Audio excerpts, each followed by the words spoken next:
So it is Wednesday, it's almost 11 o'clock, and I'm sitting here staring out the window because I'm waiting for my microscope to be delivered. It was supposed to be delivered yesterday, but it got delayed because of the winter weather. And so I have a window today of 8:30 to 10:30, and they're running late. But that's okay because that's how the mail works, right? There really is no true timeline. I got the Leica A60 with the GRS arm. I got it from A&A Jewelry Supplies while I was at the Tucson show. They were really generous and gave me a discount. Ben, you gotta let me film my video, boy. Let go. Let go. Wait. This was something I was going to be buying sometime this year anyway. I just didn't know when I wanted to pull the trigger. And honestly, I probably wouldn't have pulled the trigger as close to getting my pneumatic graver as I did. But because they had such a great discount, I didn't want to pass it up. And so I did get the microscope. I got the whole package with the 0.63 lens in. I got the whole package with the 0.63 lens and the light and the arm and all of that good stuff. So let go. Let go.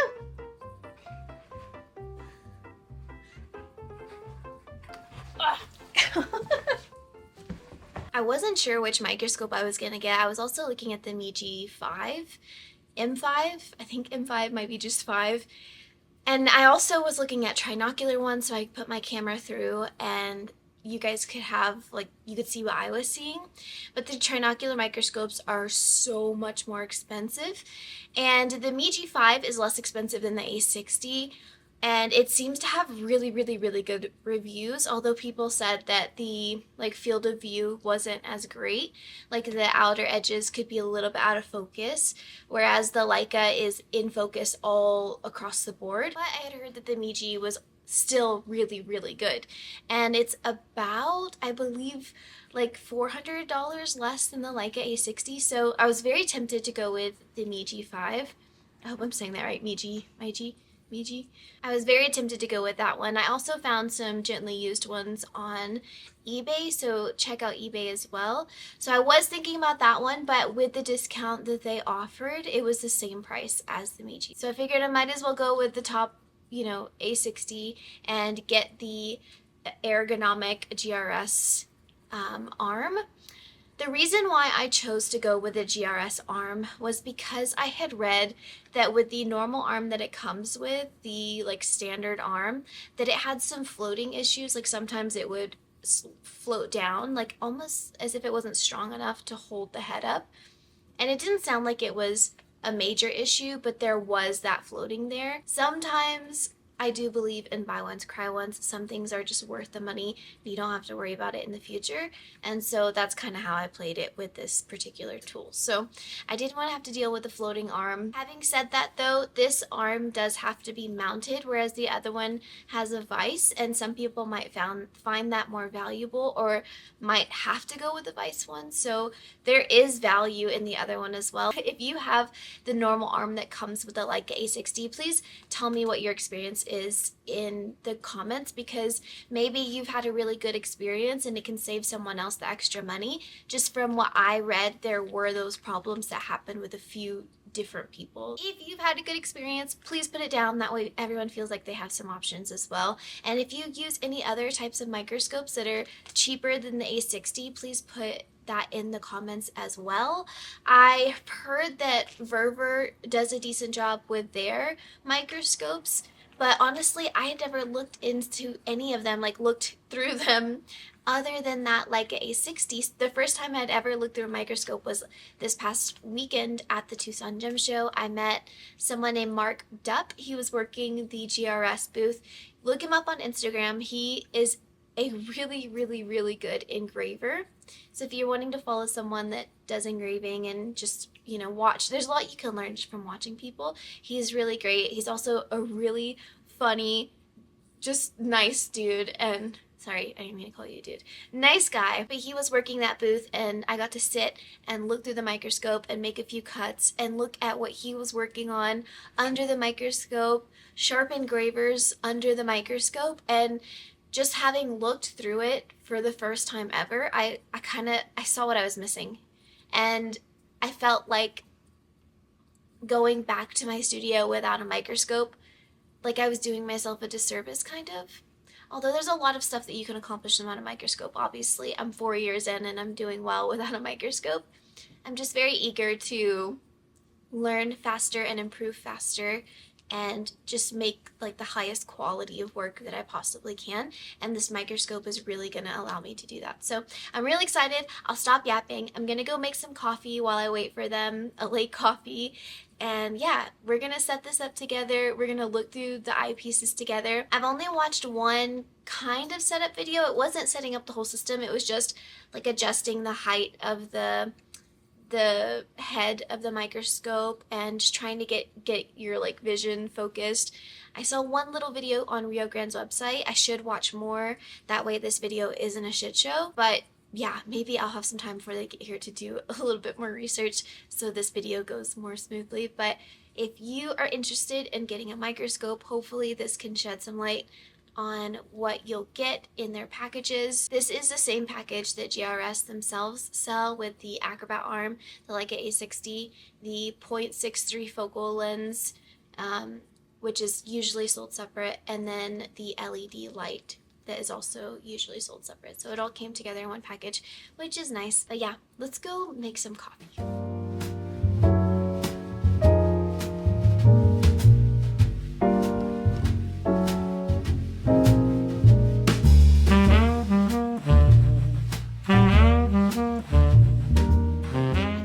Out the window and it's still not here. It's 1:30 and the microscope still isn't here. I've put off a lot of my work so far because a lot of it's stone setting that I need to do today, and I wanted to do it under the microscope, but now I'm worried that it's not going to get here until like later tonight. The tracking information went from a 10:30 at the latest delivery to now at the end of the day. So I'm going to go ahead and start working. I went ahead and cleaned up all my benches. I wiped everything down. I organized a little bit just to make some room for it. I'm so sad to drill this thing into my bench. I really don't want to put holes in my bench because I love it so much and it makes me sad. But that's what they make wood filler for. I guess if I ever have to take my microscope off of that bench, then I can just fill the holes. I don't know. It just makes me sad. I haven't drilled anything into this bench yet. And then I do have a ring though that I need to set 5 moissanite in there. They're 1.5 mil moissanite, so they're really tiny. So I will save that one for when I get the microscope so I can do it under the microscope, and it'll be a really good test since those are the smallest gemstones that I work with so far. But anyway, that's just a status update. There's nothing here yet. So yeah, I'm going to start working on some other things. See the FedEx truck? So the microscope is finally here. It is almost 4:40-ish, maybe like 4:35. Isaac just got home from school, so that's a good time indicator. But it's here and it's beautiful and it's heavy. We're going to open it and we're going to set it up. I'm so excited. I know I said my pneumatic reaper was one of my dream tools, but this is also equally, if not possibly, more of a dream tool. So very lucky.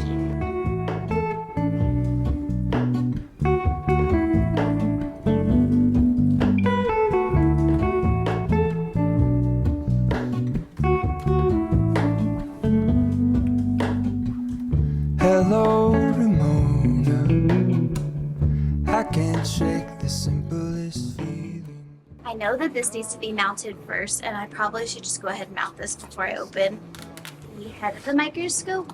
We're just gonna open the head of the microscope anyway. I reach through mysterious ceilings, my only hope. I look for the things I don't know.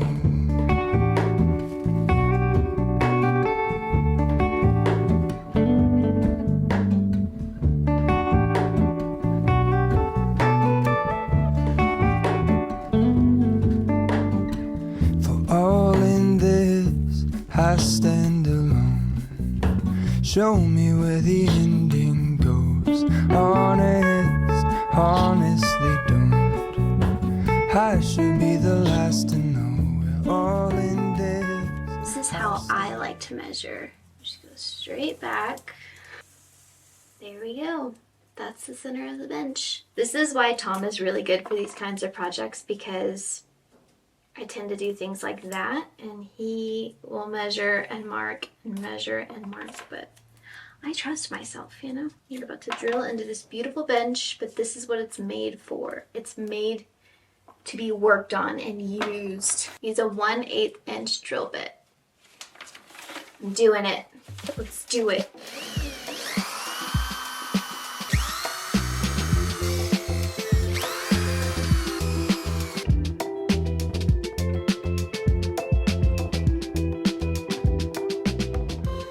Oh my god. I don't know why I assumed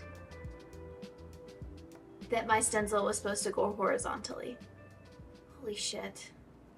Okay, so let me pause this video right here because you're about to watch me not think this problem all the way through and do something that was completely unnecessary. Also, I have a cold, so sorry if I sound stuffy, but I did not need to do what I'm about to do here in this video going forward. If you find yourself doing what I did, or you want to put the base horizontally, you can.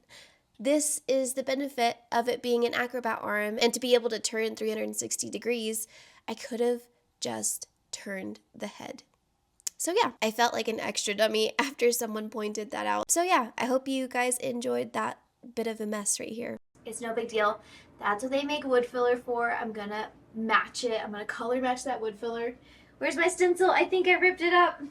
Oh my god. Okay, this is why you watch this video, so you don't do what I just did. I'm an idiot! But this is the type of stuff where it's nice to have two brains so that one person can be like, no, you forgot this, you missed this. Two brains are better than one, you know? Lord have mercy. Holy moly. Good golly, Miss Molly. I'm such a dumbass. Jesus Christ. Act like I don't care about this bench. I'm the Lego master, so I can help. Do you need me to help you a bit? That's okay, baby. Thank you. I mean, just look at every single part where it looks like that, and then attach it. I was able to get the instructions really done really easily. So call me dumb? Oh. Just kidding. Well, I say...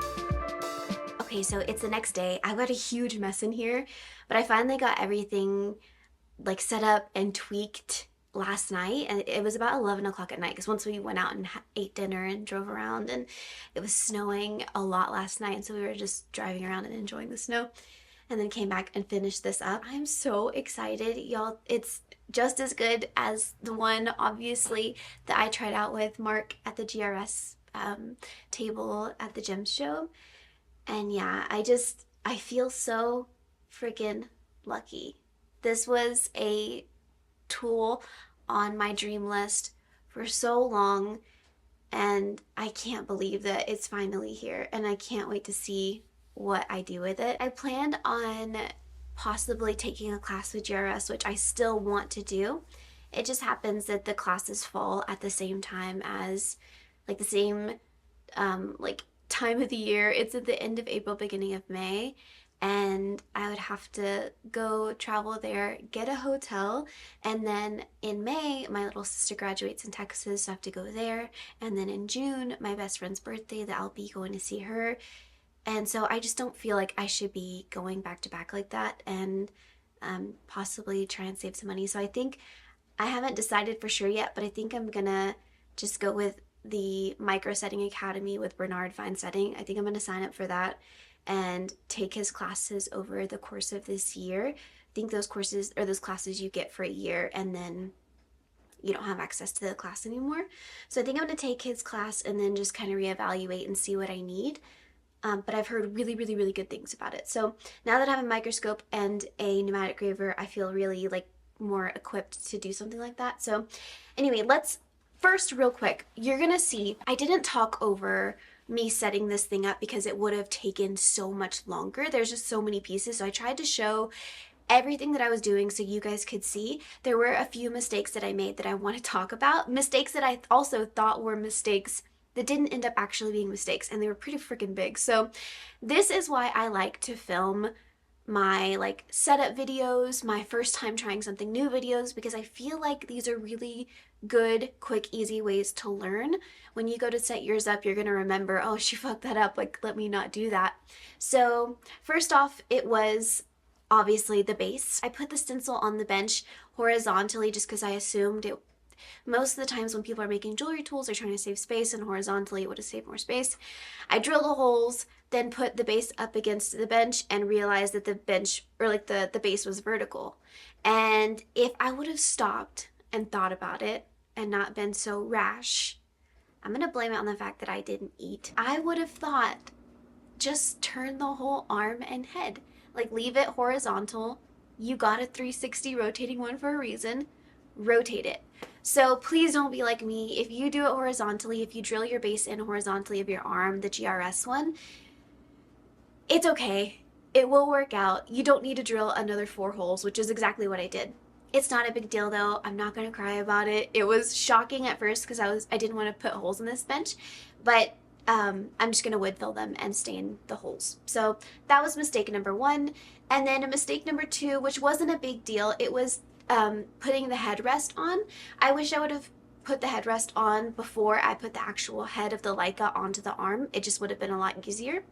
And also not attaching the headrest to the actual like bottom part that had the teeth.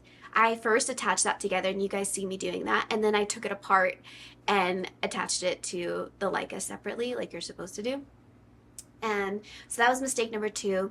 And then also another thing that I think would have it tripped me up. I had to ask Tom what it was, but it was attaching the little handles to pull it down.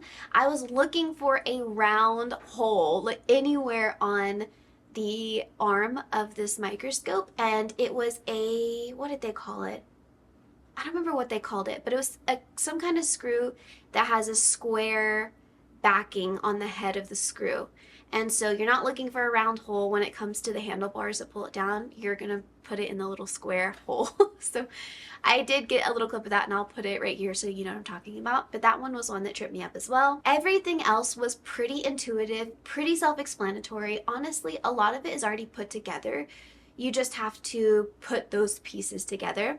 The light that it came with was really, really intuitive. Everything else is really great. Now it comes for like the tuning, which I thought I was going to have more trouble with, but actually it wasn't that difficult, so don't let it scare you.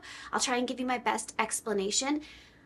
As I always say though, I am self-teaching, I'm self-learning, I'm watching YouTube as much as I can and like Googling as much as I can, but aside from that, I'm just kind of like figuring things out as I go. So if I ever say anything incorrect, or if you know something that I clearly don't know, please put it in the comments, because we're all trying to learn, and someone might come across your comment and they will end up doing better than I do. So if I say anything, or if you have any other ideas of how I fucked something up, please don't be scared to put it in the comments. Just be kind.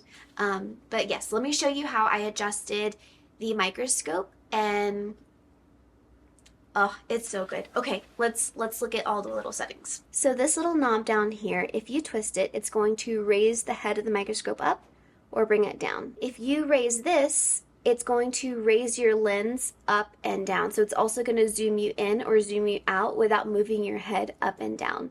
So I think getting this height what you want and then only maneuvering this or vice versa. I imagine I'm gonna probably move this more than I move this, but who knows, maybe I'm wrong. So I adjusted the height so that I could at least have the ball vise in my field of view where everything felt comfortable to my head and my eyes as well. And I did everything just sitting up as straight as I could. And then once you get your height well, you're gonna come to your eyepieces. If you pull these in and out, they move the eyepieces in and out. So you wanna first put your eyes up to the eyepiece and find your pupils. So I found that not putting my eyes like right in it was the best thing for me, because when I put my eyes really far in it, I start to get these little black, like almost like my pupils or my eyelids are getting in the way. I don't know. If I sit like this, I have a way better view. I don't get those little like black discs. I have no clue what that's called. I tried to look it up. It has something to do with my pupils. And these are set perfectly for my pupil space, so I'm not going to touch them. But when I get close, things start getting weird. So once you get your distance correct from your forehead, like set your forehead, there's a screw up here, and you can adjust the length of the forehead piece. Setting that was really helpful, so you don't have to have your head all floating around. Then you're going to close one eye. You're going to close one eye, and you're going to twist these either right or left to get it into sharp focus. Once your right eye is in good focus, you're going to close your right eye and you're going to get your left eye in focus. By the end of it all, you should be able to rest your forehead on the headrest and everything be in nice focus. Everything's one nice clear picture. If you need to raise your work up or raise it down or bring it down, zoom in, you can do that, but I feel good right here. And everything looks great. It's all really nice and clear, and that's it. I kind of thought it would be more than that, or I would have to be more finicky with it. Okay, so this is the best way that I can show you guys what I'm seeing. But this is a ring that I was practicing on not long ago, and I can see all of my imperfections, everything that was crooked, grains that were crooked. I even have a few grains on here that didn't even touch the stone, where I had 3 grains, but from my optivisor it looked like it was touching, but it's not. Like, let me see. This one in this corner right here, it's not touching the stone. Whereas from my optivisor it looked like it was. Wow, this is going to really, really make me better. I am so excited to use it. I can't wait to see how my work improves. I can't wait to take those classes and use my microscope to practice. I hope this video could help you guys see that it's not as daunting as it looks setting one of these things up. Definitely, hopefully, watching this video will help you prevent any mistakes that I also made. I did end up going to Harbor Freight just now and getting a chair that could raise a bit higher, because when I put my Encore vise underneath it, my chair didn't raise up high enough because I needed to also raise the microscope, and I used my Encore vise a lot. So I did get a chair that went up to 28 inches to bring me up higher so I could raise up the microscope. So if you have that problem as well, if you have the Encore vise, I know that GRS, if you have the whole system, they make a slider that can bring your work further down. And that's great. I probably will buy it in the future, but it's almost $300 and this chair was $80. So for now, I figured get a taller chair and invest in the other thing later in the future. But anyway, I'll leave you guys here. I hope this helped. If you've been interested in getting a microscope, hopefully it helps you know which one to choose, just kind of based on my basic research. But definitely this is a good microscope. If you like this video and it helped you, please like and subscribe. It really helps my channel grow. It helps support my business and my family. And I will see you guys in the next video. Have a good day.